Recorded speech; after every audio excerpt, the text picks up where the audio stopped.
mengurangkan bahaya sampah bagi lingkungan dan kesehatan.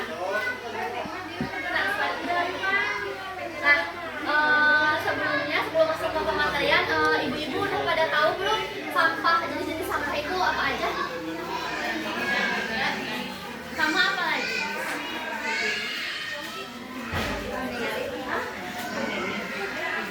Nah, jadi ibu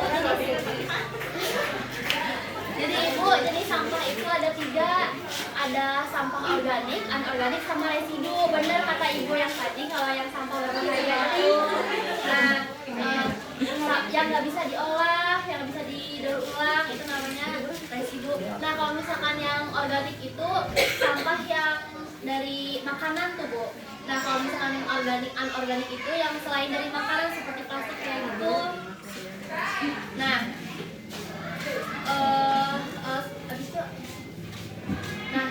sama yang ketiga itu ada yang namanya sampah residu. Nah, sama yang tadi itu yang berbahaya, yang nggak bisa didaur ulang, sama yang nggak bisa dimanfaatkan. Nah, selain jenis sampah, ibu tahu nggak sumber-sumber sampah itu dari mana aja? Sumber sampah.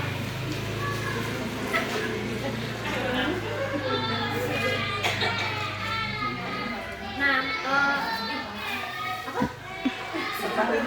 iya, sampah rumah tangga. Dari mana lagi? Sumber sampah selain dari rumah tangga? Pabrik, ya dari pabrik. Iya. Nah, sumber sampah itu ada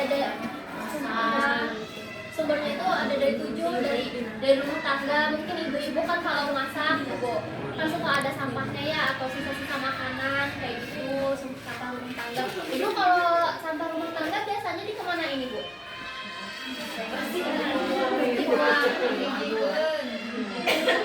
Nah, kalau misalkan terus yang kedua itu ada dari pasar tradisional atau dari pasar modern kayak gitu. Nah, ya dari warung kayak gitu. Terus yang ketiga ada dari perkantoran sama sekolah. Nah, kalau misalkan dari perkantoran sama sekolah biasanya itu sampah-sampah bekas, ya plastik bekas makan siang kayak gitu, bekas jajan. Kalau dari sekolah paling kayak sampah-sampah alat tulis gitu dibuang ke tong sampah di sekolah. Lalu ada industri pabrik. Nah, yang paling bahaya itu sampah dari industri pabrik. Kayak kan kalau di pabrik itu kan kayak ada mengandung kimia-kimia gitu ya.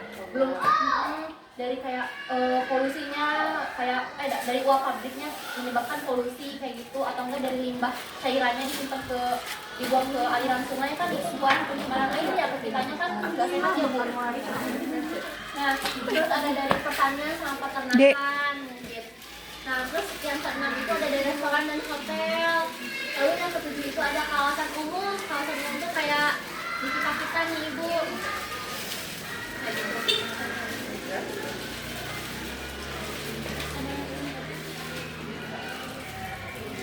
Lalu di sini ada perilaku manusia yang memiliki peran besar dalam meningkatnya volume sampah dan pencemaran lingkungan.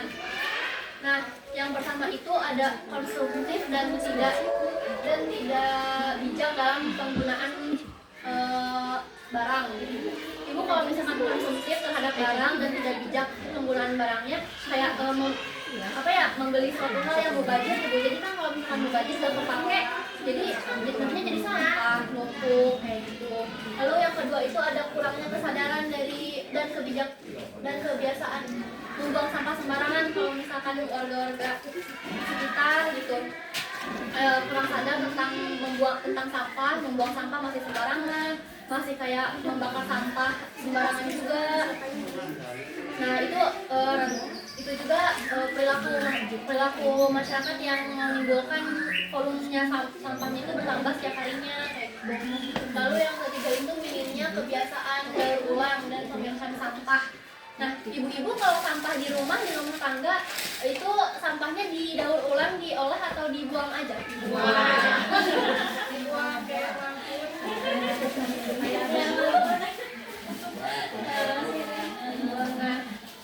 Lalu yang keempat itu ada gaya hidup modern yang mengandalkan produk instan dan cepat saji. Nah, itu tuh bisa menambah volumenya sampah ibu. Nih kalau misalkan ibu suka beli makan makanan yang cepat saji kayak misal Indomie, kornet, sarden, nah itu teh gak boleh ibu, jangan terlalu sering. Pertama itu kerusakan pertama itu dari segi lingkungannya nggak baik karena nambah volume tadi ya, nambah volume sampah di sekitar kita. Yang kedua itu kalau makanan yang cepat saji yang instan itu tuh nggak baik ibu, apalagi kornet sama sarden itu kan nggak boleh sering-sering kayak gitu. Nah lalu yang kelima itu ada kenapa bu?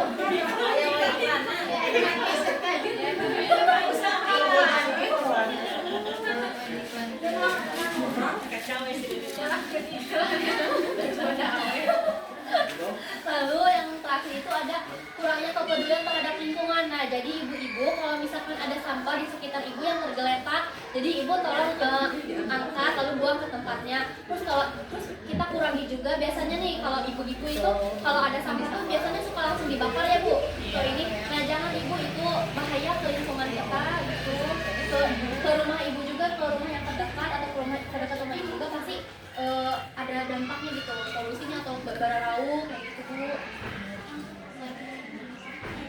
Nah lalu ada dampak terhadap keseimbangan ekosistem. Jadi kalau misalkan dari dampak dari penumpukan sampah itu ada pencemaran tanah. Nah kalau misalkan ibu bakar-bakar tanah, nanti tanahnya nggak subur. Nanti ibu kalau misalkan lagi pengen nanam tanaman gitu buat tambah sayuran gitu ya, ibu buat masak, nanti tanahnya nggak subur lagi kalau kayak gitu, kalau ibu masih bakar-bakar sampah gitu.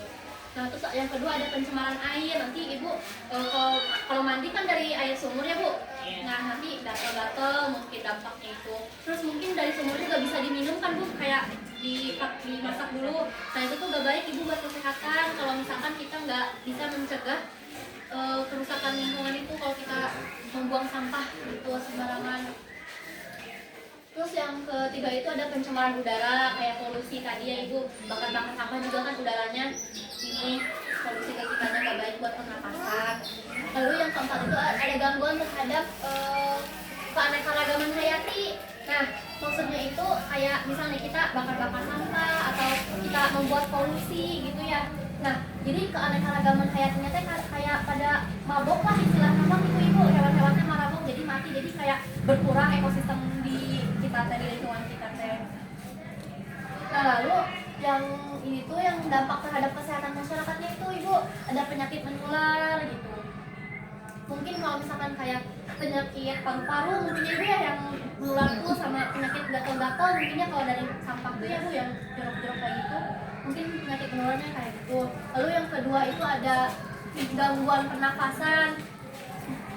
Nah gitu ibu. Nah lalu yang ketiganya itu ada gangguan pada sistem saraf dan hormon. Nah jadi kalau misalkan yang ketiga ini gangguan sistem saraf dan hormon ini pemicunya itu dari yang tadi, yang poin kedua yang gangguan pernafasan. Jadi kalau misalkan pernafasan kita mau terganggu, jadi saraf-saraf dan hormon yang lainnya juga itu terganggu ibu kayak gitu. Nah lalu yang terakhir itu ada penurunan kualitas hidup. Jadi ibu nanti ya turun kualitasnya gitu, dari misalnya saja bersih jadi karena banyak sampah, jadi hidupnya menurun, kesehatannya juga menurun kayak gitu. Nah, lalu yang terakhir itu ada strategi untuk mengurangi dan mengolah sampah. Yang pertama itu ada menerapkan prinsip-prinsip reduce, reuse, dan recycle. Ibu tahu nggak istilah 3R, reduce, reuse, sama recycle? Tahu.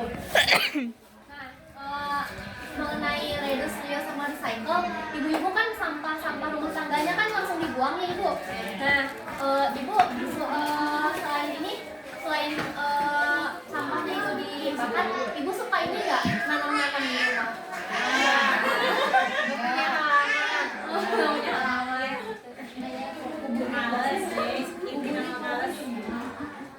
Nah ibu, kalau ada halaman sedikit pun lumayan ibu dibersihin, nanti ibu nanam tanaman gitu. Nah nanti sampah-sampah rumah tangganya bisa diolah, diolah lagi jadi pupuk kompos. Cuman ditaburin di atas pot aja, di atas tanahnya udah jadi pupuk ibu, itu juga bisa kayak gitu. Nah di daur ulang jadi kompos itu bagus banget ibu. buat tumbuhan gitu. Jadi kayak enggak apa, jadi biar mengurangi volume sampah gitu. Nah kalau recycle itu kan mungkin ini ya Bu, kayak sampah-sampah botol gitu. Nah sampah-sampah botolnya itu Ibu kalau bisa dianjurkan ibu-ibu itu diolah lagi menjadi ekobrik. Ekobrik itu olahan dari botol plastik atau dari plastik itu diolah, lalu setelah diolah menjadi kerajinan. Misalnya nih, ibu kan suka nanam nih. Nah, jadi misalnya dari botolnya itu dibikin pot, nanti dimasukin tanah, dimasukin tanaman yang ibu mau, misalkan sayur terong gitu. Kan kalau panen lumayan ibu buat makan.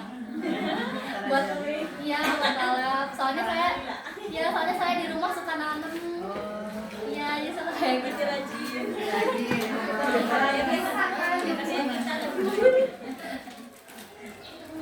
Nah, iya lumayan ibu, meskipun nggak ada halaman gitu, kalaupun halamannya nggak memungkinkan untuk nanam, kan bisa pakai pot dari cangkang sampah kayak gitu.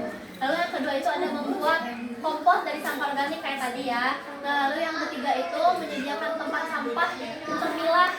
Jadi ibu itu kalau ibu ini, jadi ibu tuh di rumah tuh udah memilah sampahnya sendiri, kayak ini untuk sampah rumah tangga yang organik, nah ini yang anorganik. Yang anorganiknya itu untuk ekobrik tadi, nah yang anorganiknya itu untuk kompos ibu. Nah kalau ekobriknya itu ibu mau dibikin kerajinan juga mangga, atau mau ditabung ke bank sampah juga mangga. Nah bank sampah juga lumayan ibu, kalau kita jadi nasabah bank sampah itu.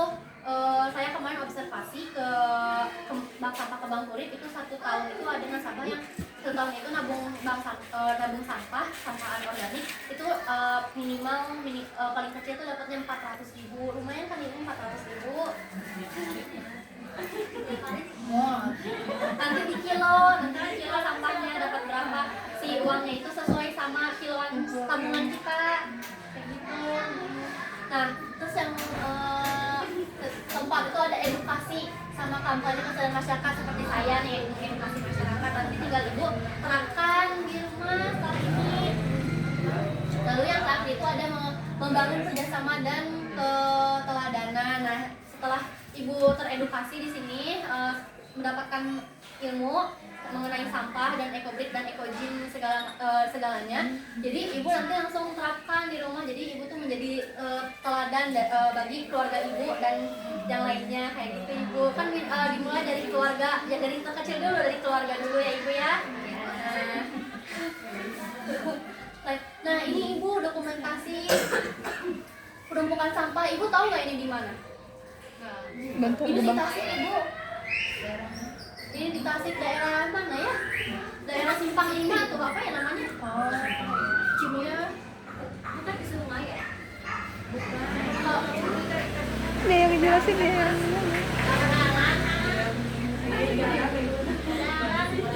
Yang ini jalan ibu, yang ini kayak irigasi gitu tapi di tempat, jadi tempat sampah gitu. Ya. Nah kalau yang ini tuh apa ya, kayak itu jalan tumpukan sampah.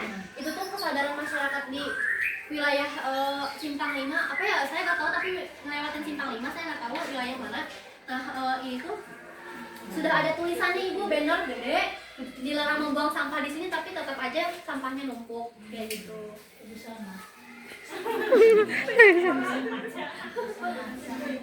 Itu Bu, mungkin sekian dari saya. Terima kasih. Wassalamualaikum.